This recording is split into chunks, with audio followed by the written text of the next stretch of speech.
The Nintendo Switch 2 is the biggest release to look forward to for Nintendo fans in 2025. Now, I've heard mixed opinions on the Switch 2.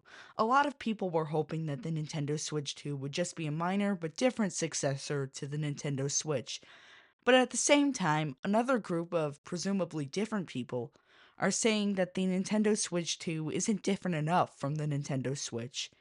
So today, I have found 10 reasons why you shouldn't be mad that the console isn't different enough. Before we get started, please make sure you're still subscribed to the channel because why wouldn't you be? Also hit that like button if you enjoyed this video. Number 1. A larger form factor. The Nintendo Switch 2 is estimated to be about 20 to 30% larger than the original Nintendo Switch. This means that the screen and Joy-Cons are going to be a good bit larger, which is a godsend for tabletop mode, which is not the most comfortable way you'll ever play on your Switch, even though it's an incredible concept. The extra screen estate will make the experience more comfortable.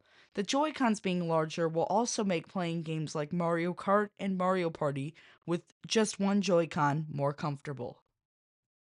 Number 2. An extra USB-C port. This is a point that's been mentioned but not fully expanded upon. I'm actually very curious if this extra port will be used solely for charging or other features. With USB C, you can really do so many things, but one idea I think would be interesting is if we could get a wired connection to other consoles, essentially bridging the gap between download play from the DS and 3DS area and much larger game file sizes. This would be similar to what the Game Boy Advance had. While this is just an idea I have for this USB C port, it could still be used for a number of things.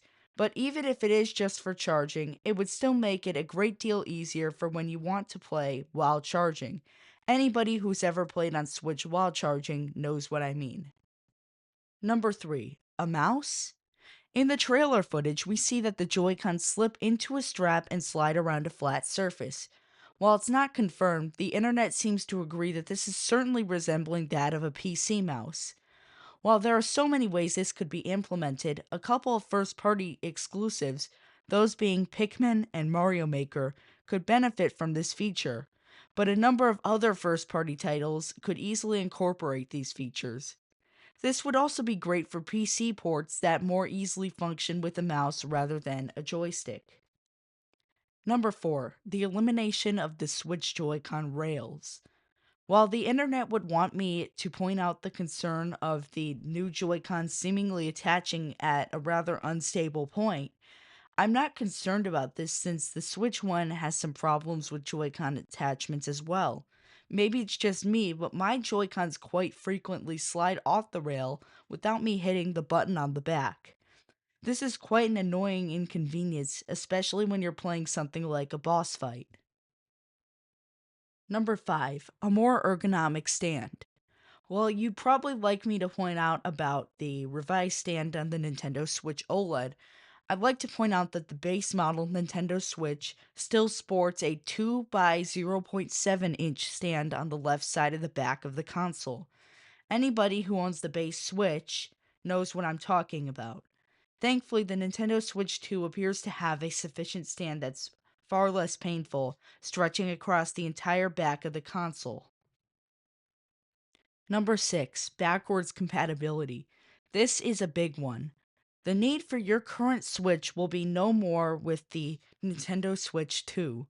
Because of support for backwards compatibility, the console can play your physical and digital Nintendo Switch games, meaning that your base Nintendo Switch is no longer needed with the new console.